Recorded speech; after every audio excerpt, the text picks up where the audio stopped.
This is a 2010 Buick Lacross. It has a 3.6 engine in it, direct injection. It's here for overheating, losing coolant. And I noticed that the engine power reduction was on the dash.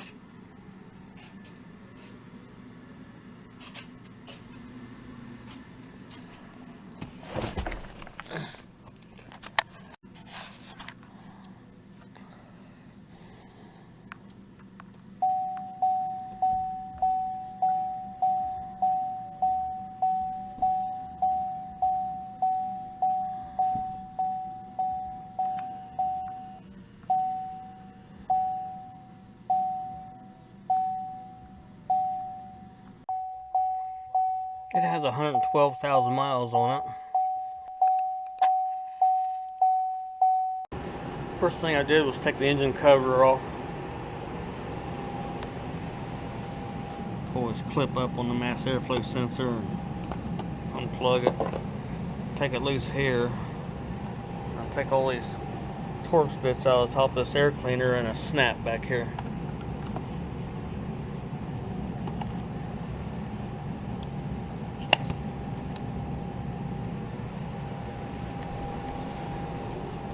Apparently antifreeze is coming from this side.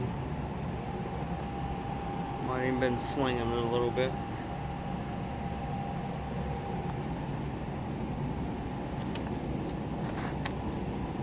But the pulley's kind of wet.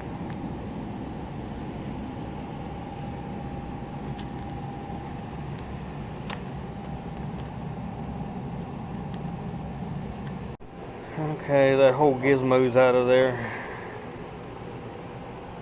This rubber nipple's the only thing that's holding it underneath the air duct to the open slot. That's being held by this one and this fresh air intake and then the inner fender.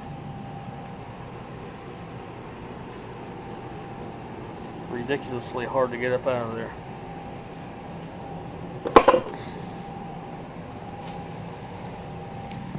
Now I'll get in there and see what's happening.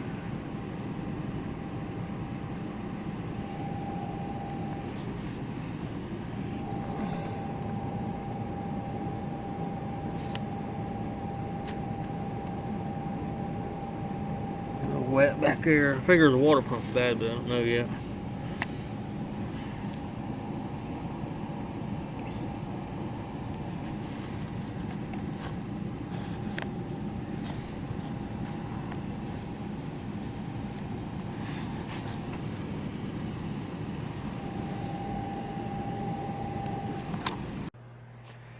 I'm going to go ahead and raise the vehicle off the ground some and put a support underneath the engine. Take this motor mount bracket off. This whole assembly, anything aluminum with bolts in it, I'm going to take off. Get a better look behind that. That's a drive belt and stuff, and to get access to the drive belt if I need to. All the water is on this side underneath of it, so it's got to be either this water outlet or a water pump. Could be a timing cover problem, but shouldn't be. Okay, I've got the car raised up and the engine sitting on a block of wood on the outer edge of the oil pan.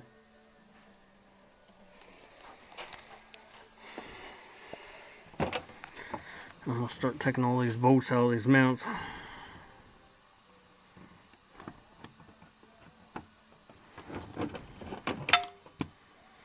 Starting with these three, and then these three.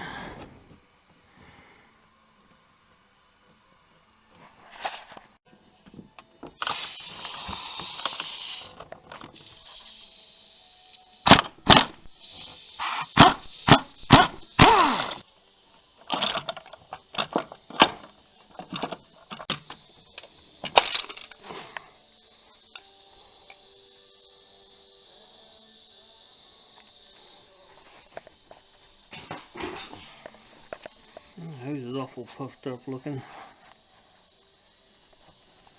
Hopefully the head isn't cracked on it. But it only takes one time to heat them up these days. But usually the more,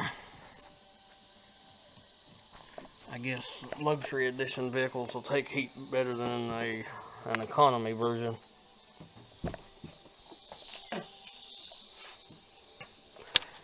Those are all 15s holding engine mount in there. These are 18s holding a support bracket. I'll have to use a ratchet on that back one.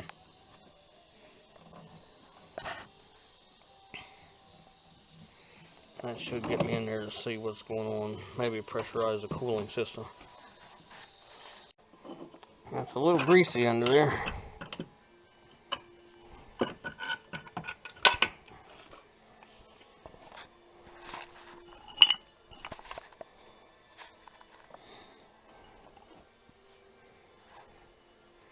Wet.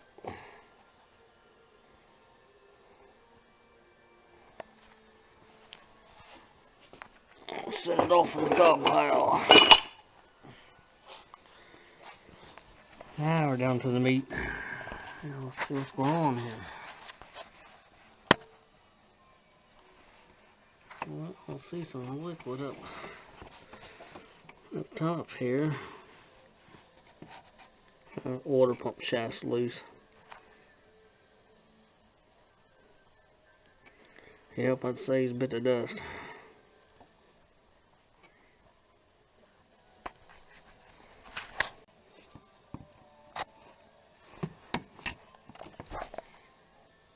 Some trash in the belt. So it needs a new belt too. It got greased up pretty good.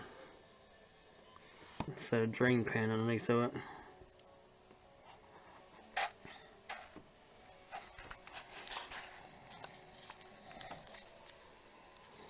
At least a serpentine belt. Got a 1/2 inch square hole in it.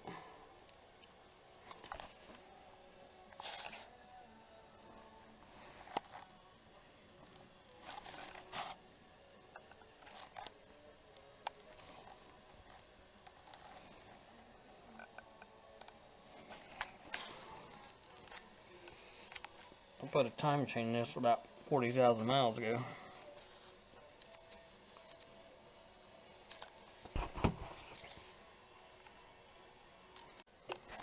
I'm going to go ahead and crack these pulley bolts loose while the belt's hooked up, so the pulley will stay put.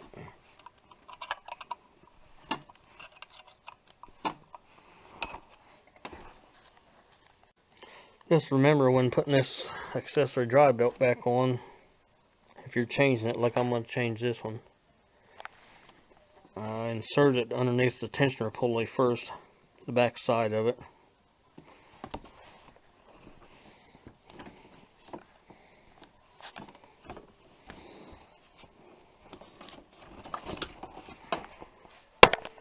It is a slippery mess with 112,000 miles on it.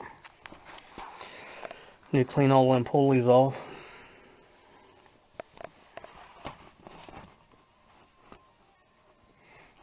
Check any for looseness, noise. Go ahead and take this water pump pulley off.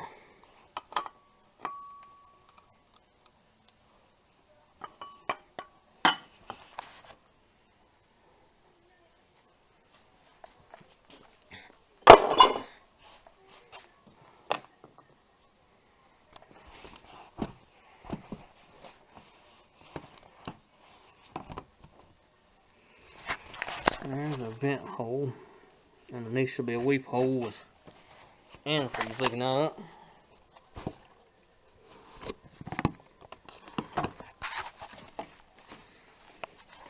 it. That threaded hole is to help dislodge the cover. Whenever you take the timing cover, you thread a bolt in that and it pushes against the block to help displace the timing cover. With silicone to the block.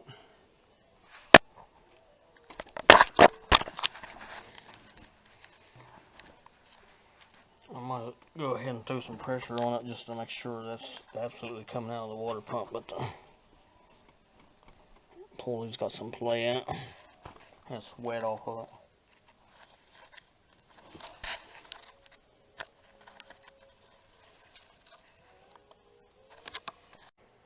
Okay, I've got 10 or 11 pounds on the cooling system.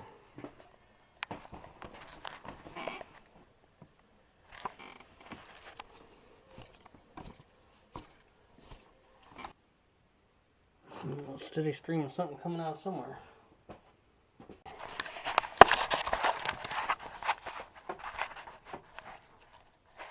That's nice.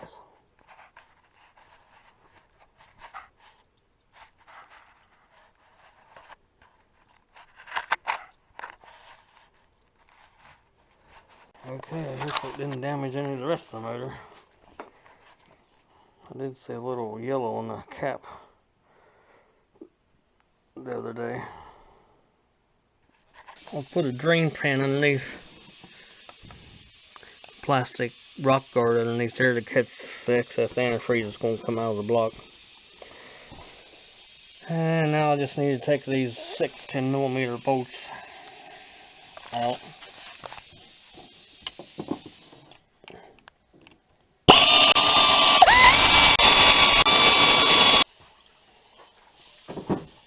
Let that drain for a little bit.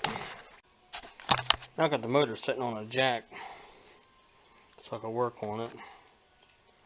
It's best to put something solid between the motor and the ground if you're going to be in there for very long with your hand between the body and the engine. If the jack would have to let go, you'd have a problem. But I'm going to let the jack down and let some of that excess antifreeze run off for when I install the new one. I won't have antifreeze getting in any sealant if I need it.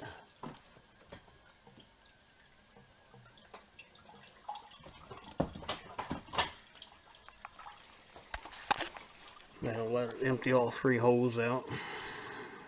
Got an inner intake hole and 2 outer pressure holes that pushes the water up to the block.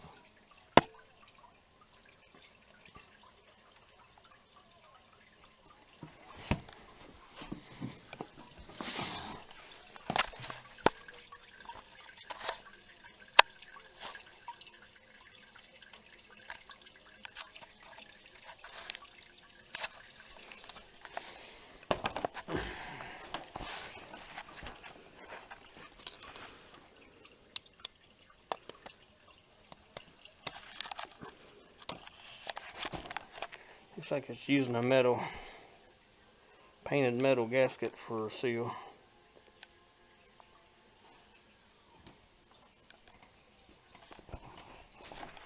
Just scrape the old paint off of there.